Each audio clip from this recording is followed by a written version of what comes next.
Hi. Power on. Hi.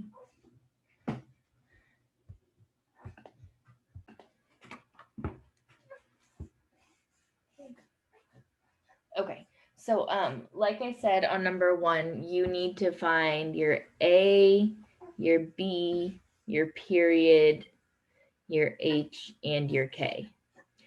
H is what will vary between your sine and cosine graph. And A will only vary between a positive or negative.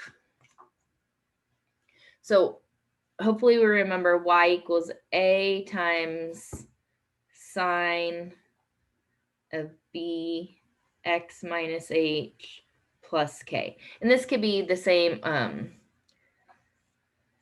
for cosine too.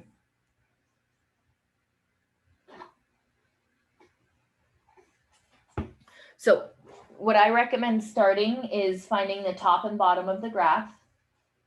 So the bottom is clearly down here at this x-axis where the highest and lowest points are. And then up here, if you draw that horizontal line in, you can see it's at 8. And so from 0 to 8, the midway, halfway, would be at 4. So this is our midline, which is K. K is equal to 4. Our A value is the distance from here to here. That's our amplitude. So our A distance, or A value is 4. Again, it might be positive or negative depending, and we'll talk about that more in a second. The period is the length of one cycle. So you can see from here to here, from one bottom to the next bottom is pi. So our period is pi. We also should remember, or can look it up, that our period is equal to 2 pi over b. So if I plug in pi for my period here and try to solve this, I get pi equals 2 pi over b. If I multiply both sides by b, I get b pi equals 2 pi, or b equals 2. So b is the number of cycles in 2 pi, which we also could have counted here easily. From 0 to 2 pi, it has 2 complete cycles. So the only thing we don't know is h, and again, that varies. So say I want to start here. Cosine either starts on top or bottom. If I want to start here, my h value is 0. So for this point down here, I would have y equals negative 4. It's negative because I'm on the bottom. This is a cosine graph. Cosine of bx, I could have just done parentheses, not brackets, plus 4. Again, it would be minus 0. I don't need to write the minus 0. You can't, that shouldn't be a b, that should be a 2. Sorry.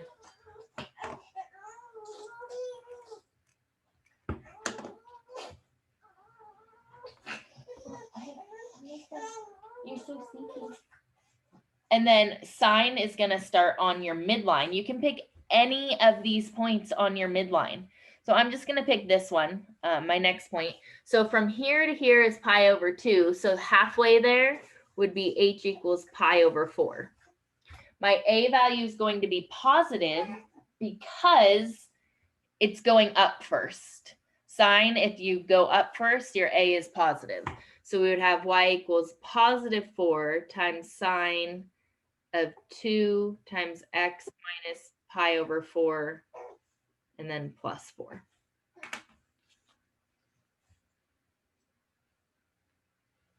Any questions on that one? Okay, hopefully that helped a little bit. To find your a value, you pick a different point that we didn't use. So we used our 3x-intercepts already. So we could use this point down here, our y-intercept, 0, negative 4, and plug it in for x and y. Negative 4 equals a times 0 plus 1, 0 minus 2 squared, and 0 minus 4. Once you solve for a, you just go back and write this same equation, but with a plugged in. Any questions on that one?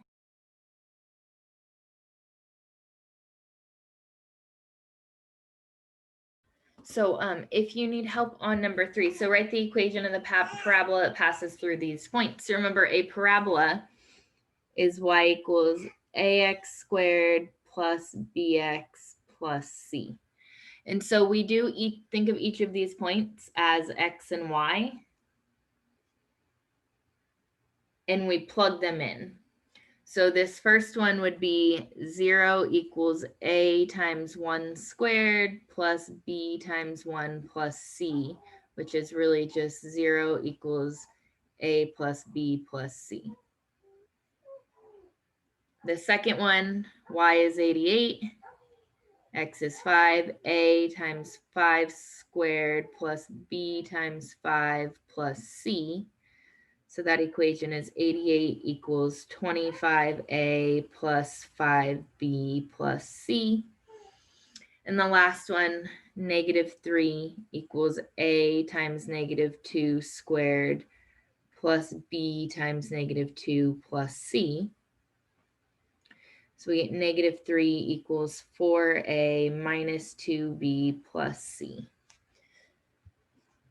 So this right here is your system of equations that you are now trying to solve. I usually multiply one equation by -1, and then I just add it to the other two equations because these all just have C, C, and C. So it makes it easier there. So if I take this top equation and I'm going to multiply it by -1, I get 0 equals -a minus b minus c. So if I then just move this second equation over and don't change anything, 88 equals 25a plus 5b plus c. When I add straight down, I get 88 equals 24a plus 4b.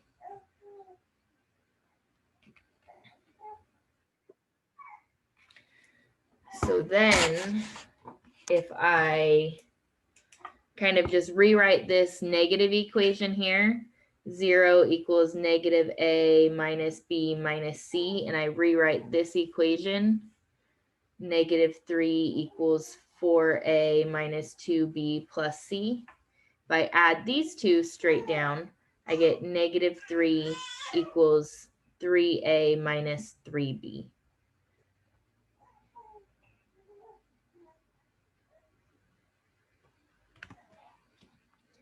So then my new system of equations with these two is 88 equals 24a plus 4b, and -3 equals 3a minus 3b. And now you have a system of equations that you could have solved in Math 1. You have a couple of options. You can, both of these equations can be simplified. Like this bottom one I could divide by 3, the top one I could divide by 4 to have smaller numbers.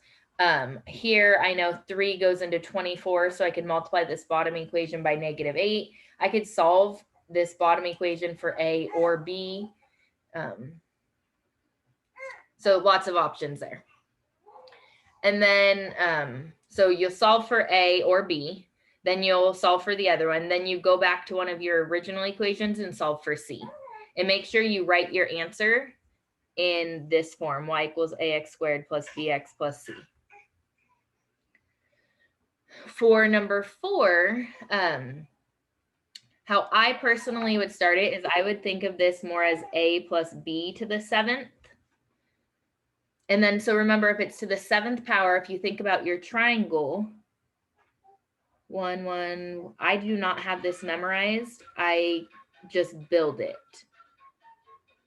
Remember, you add the two terms above it. So 1 plus 4 is 5, 4 plus 6 is 10, 6 plus 4 is 10, 5 and 1, 1, 6, 15, 20, 15, 6 and 1, 1, 7, 21, 35, 35, 21, 7 and 1. So you could always get out your triangle, that's fine. So remember, then these are your coefficients, 1 plus 7 plus 21 plus 35 plus 35 plus 21 plus 7 plus 1. And then we just start with a to the 7th and count down. A to the 6th, a to the 5th, a to the 4th, a to the 3rd, a squared, a to the 1st, and a to the 0. And then I start with b to the 0 here and count up.